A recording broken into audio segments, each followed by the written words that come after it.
Yeah, yeah. And this, but so, okay, when does it evolve? Because now, okay, we done went from you doing tapes. Now you got a store with the tapes. When do you start saying, okay, we finna start freestyling, I'm gonna get these guys? How do you meet, start meeting the crew and start putting the camp together? So what happened? Well, we was already freestyling, early before they even making the tapes, whatever case is, because I had a house in Hockney before I moved back to Prairie View. So guys come over, we get us 40-ounce beers, and start drinking this and just freestyling. Then finally done them again. I'm like, shit, we can sell this.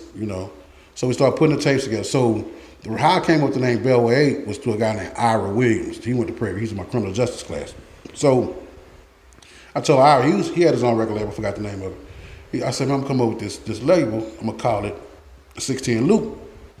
I said, well, how you come up with that? I said, because Screw represents the South Side, and I'm from the South Side. Swisher House represents the North Side. And I said, but I know people from all around, and everybody in Prairie View from all around.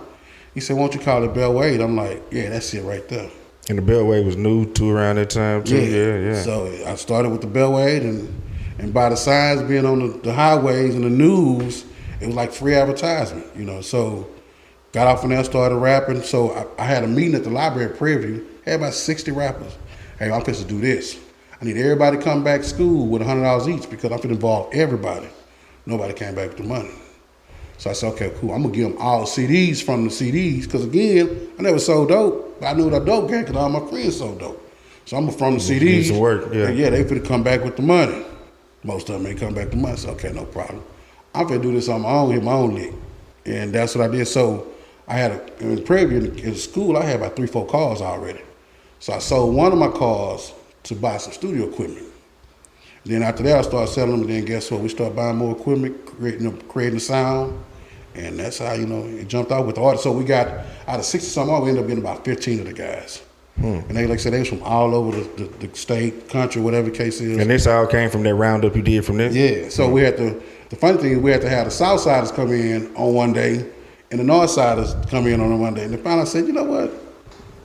That's the whole purpose of the Beltway, to bring everybody together, So was it strategic to the way you picked them, or was it just like? Yeah. Reason being is because anything I get myself involved in is always competition, whether it's business, whatever the case is. But I'm like, okay, well, I got to find the best artists that can freestyle better than the Swisher House and the SUC, right? So I got guys like AY, Bubba Love, JB, Big Win, such and such. So after you hear them, their voice, and get to know their voice and their style, then you start putting them in the booth with each other. Okay, you go first because your voice is this, and it's a build up or a drop off, right?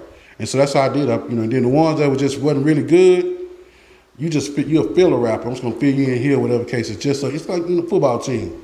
Your parents here, they want to hear you, see you play. Yeah. Y'all put them out there in the last couple of minutes and let the boy get a little shine on. But other than that, it was a core of them that was who it was. Yeah. Donnie Houston.